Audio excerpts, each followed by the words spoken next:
Donc, ici Caroline Bourgoin, kinésiologue chez Kin Analyse.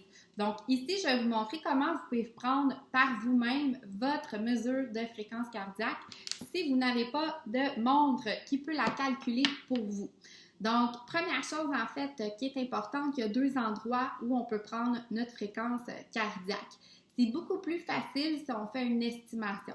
Donc, ça veut dire que vous allez calculer votre pulsation seulement sur un 15 secondes pour ensuite multiplier, en fait, ce résultat-là par 4 pour qu'on puisse avoir le nombre de battements par minute. Donc, le premier endroit où vous pouvez prendre votre fréquence cardiaque, ça va être situé au niveau du poignet. Donc, pour être sûr qu'on est sur le bon endroit, ça va être un petit peu plus facile si on le prend du côté gauche qu'au côté droit. Mais si jamais vous essayez le côté gauche puis vous ne le sentez pas du tout, essayez à droite à ce moment-là.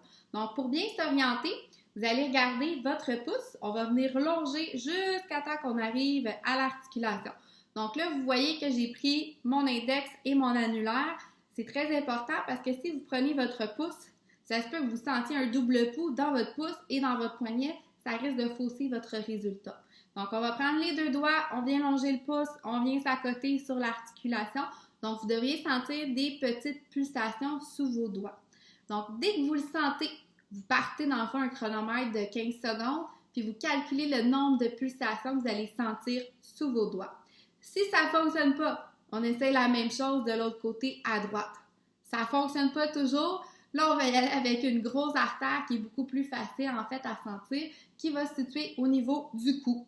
Donc, ce que vous allez faire, c'est que vous pouvez regarder vraiment à la jonction de votre mâchoire et de votre oreille.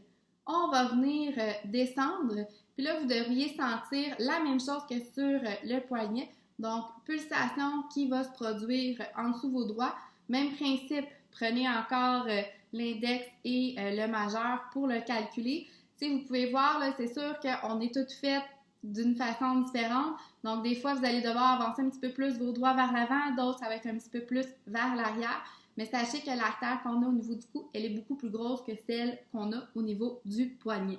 Donc, ça, c'est la façon de faire pour calculer notre fréquence cardiaque, que ça soit au repos ou que ça soit à la fin d'un test. Si jamais vous avez des questions pour, en fait, savoir comment on peut prendre manuellement notre fréquence cardiaque, n'hésitez pas à faire appel à nous, ça va nous faire plaisir de vous aider. Bonne journée à tous!